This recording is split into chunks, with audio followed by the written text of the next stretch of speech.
قد سألها قوم من قبلکم، تم سے پچھلی ایک قوم نے انہیں پوچھا، یعنی اپنے انبیاء سے لوگوں نے اس طرح کے بے ضرورت سوالات کیے جب انبیاء علیہ السلام نے احکام بیان فرما دیے تو وہ عمل نہ کر سکے۔ قد سألها قوم من قبلکم، تم سے پہلے ایک قوم نے انہیں پوچھا، ثم اصبحوا بها کافرین، پھر ان سے منکر ہو کر بیٹھ گئے۔ پہلے انہوں نے سوال کیا، جب سوال پر حکم آیا تو انہوں نے انکار کر دیا۔ یہاں پر ایک مسئلہ بہت ضروری ہے، وہ سمجھ لیں کہ جب قرآن مجید فرقان حمید نازل ہو رہا تھا، اس موقع پر صحابہ کرام کو حکم دیا گیا کہ جس کام کا، جس حکم کا بتانا ضروری ہوگا وہ آقا صلی اللہ علیہ وآلہ وسلم خود ہی بیان کر دیں گے، تم ان سے مت سوالات کرو۔ اگر سوال زیادہ کرو گے تو مشکل احکام نازل ہوں گے، تمہارے لیے وہ چیزیں ظاہر ہو جائیں گی جو تمہیں پھر ناگوار گزریں گی۔ لیکن جب نبی اکرم صلی اللہ علیہ وآلہ وسلم کا وصال ظاہری ہو گیا، قرآن کے نزول کا سلسلہ ختم ہو گیا، شریعت کے احکام مکمل ہو گئے، اب اگر ہم کسی مفتی صاحب سے یا عالم صاحب سے جتنے بھی سوالات کریں، زیادہ سوال بھی کریں، تو ان سے زیادہ سوال کرنے سے کوئی شریعت نازل نئی نہیں ہوگی، شریعت تو پہلے ہی نازل ہو چکی ہے۔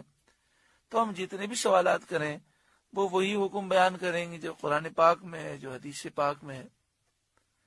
بعض لوگوں نے ان باتوں کا مطلب غلط لیا اور وہ کہتے ہیں کہ کسی عالم سے زیادہ سوال نہیں کرنا چاہیے، اگر زیادہ سوال کرو گے تو پھنسو گے۔ ہم نے کہا وہ کیسے پھنس جائیں گے؟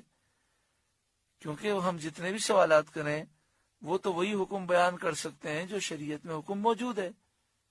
نبی اکرم صلی اللہ علیہ وآلہ وسلم سے جب زیادہ سوالات کیے جاتے تو نئے احکام نازل ہو جاتے تھے، اور یہاں تو ایسا نہیں ہے۔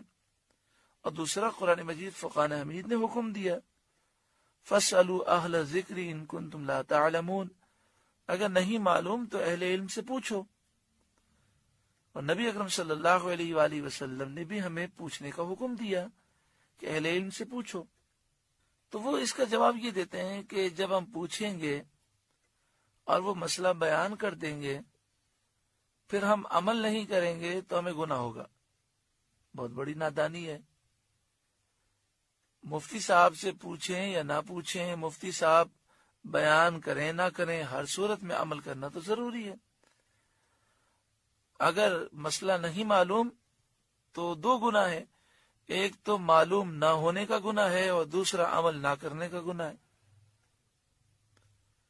تو اس لیے اس طرح کی سوچ دل میں ہرگز نہیں ہونی چاہیے۔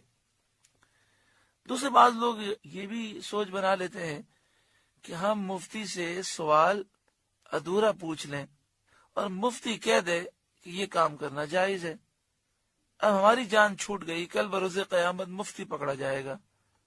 سیدھی سی بات ہے، جب آپ صحیح طور پر سوال نہیں پوچھیں گے تو پھر اس صورت میں آپ کو مسئلہ تو صحیح معلوم نہیں ہوگا۔ مثلا کوئی شخص جا کر مفتی صاحب سے کہے کہ ایک شخص نے اپنی بیوی کو ایک طلاق دی، بتائیے کیا حکم ہے؟ تو مفتی صاحب یہی کہیں گے ایک طلاق کا حکم یہ ہے کہ اس نے جب یہ کہا کہ میں تجھے طلاق دیتا ہوں تو یہ طلاق رجعی ہے، اور چونکہ ایک طلاق دی ہے تو عدت میں وہ رجوع کر سکتا ہے۔ اب اگر اس نے 3 طلاقیں دی ہیں اور مسئلہ ادھورا بیان کیا یا غلط بیان کیا تو اس سے مفتی کے کہنے سے جان نہیں چھوٹے گی، بلکہ جو شریعت کا حکم ہے وہ تو لاگو ہے اور ہمیں اس پر عمل کرنا ہے۔ یہ بس نفس و شیطان کے وار ہیں، اللہ اپنا فضل و کرم فرمائے اور ہر ایک کو اس کی سمجھ عطا فرمائے۔ ایک واقعہ میں آپ کو سچا سناؤں۔ ایک شخص جوے کا کام کرتا تھا، اس کو سمجھایا گیا کہ یہ کام کرنا حرام ہے، تو اس نے کہا میں نے تو مفتی صاحب سے فتویٰ لیا ہے اور مفتی صاحب نے مجھے اس کام کی اجازت دی ہے۔ تو اس سے کہا گیا کہ یہ بتاؤ کہ مفتی صاحب سے تم نے سوال کیا کیا تھا؟ تو اس نے کہا کہ میں نے سوال یہ کیا تھا کہ میں ایک کام کرتا ہوں، اس میں کبھی نفع ہو جاتا ہے کبھی نقصان ہو جاتا ہے، تو ایسا کاروبار کرنا کیسا ہے؟ تو مفتی صاحب نے کہا کہ کاروبار میں تو یہی ہوتا ہے، کبھی نفع ہوتا ہے کبھی نقصان ہوتا ہے، تو ایسا کاروبار تو جائز ہے۔ اب آپ بتائیں سوال کے اندر کیا اس طرح کی کوئی بات ہے کہ جس سے یہ معلوم ہو کہ یہ جوا کھیل رہا ہے؟ پھر یہ کہنے لگا دیکھیں جوئے میں بھی تو یہ ہوتا ہے نا کہ کبھی ہم جیت جاتے ہیں تو فائدہ ہو جاتا ہے، کبھی ہار جاتے ہیں نقصان ہو جاتا ہے۔ تو اس طرح گھما پھرا کر سوال پوچھ لیا جائے اور کوئی جواب بھی مل جائے تو کل بروز قیامت نجات حاصل نہیں ہوگی۔ اسی طرح بعض لوگ یہ کرتے ہیں کہ اتنے زیادہ سوالات کرتے ہیں، بس ان کو فکر یہ ہوتی ہے کسی طریقے سے مفتی صاحب کے منہ سے یہ نکل جائے کہ ہاں ٹھیک ہے کر لو۔ اور اگر کوئی مفتی ماشاءاللہ سمجھدار ہوں اور اتنے سارے سوالات کے بعد آخر میں یہ کہیں کہ آپ جتنے بھی سوال کریں مسئلہ یہی ہے، تو پھر آئندہ ایسے مفتی کے پاس جاتے ہی نہیں ہے۔ کہتے ہیں یہ انڈرسٹینڈنگ نہیں ہے، ان کی باتیں ہماری سمجھ میں نہیں آتی۔ اور جہاں مختلف سوالات کریں اور مفتی سے غلطی ہو جائے تو بس یہ مفتی بہت اچھا ہے جو ہمارے من پسند مسئلے بیان کرتا ہے۔ حالانکہ اس طرح کی حرکتیں کرنا کیا ایک مسلمان کو زیب دیتی ہیں؟ اچھا پھر مفتی کے پاس بیٹھ کر یا کسی عالم کے پاس بیٹھ کر اطمینان سے مسئلہ بھی نہیں پوچھیں گے، چلتے چلتے پوچھیں گے، ادھورا سوال پوچھیں گے۔ اب اس کی کوئی فکر نہیں کہ ہم اپنا مسئلہ سمجھا بھی سکے کہ نہیں۔ مفتی صاحب کو ہم نے اگر مسئلہ بیان کیا اور وہ غلط سمجھ گئے اور انہوں نے اس حساب سے بیان کیا تو چلو جان چھوٹ گئی۔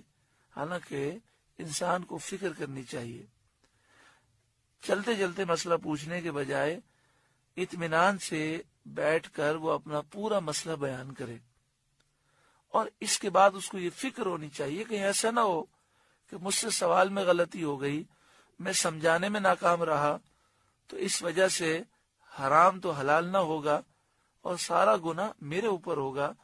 اللہ تبارک و تعالی ہر ایک کو اپنا خوف عطا فرمائے اور ان چیزوں میں ہمیں احتیاط کرنے کی توفیق عطا فرمائے۔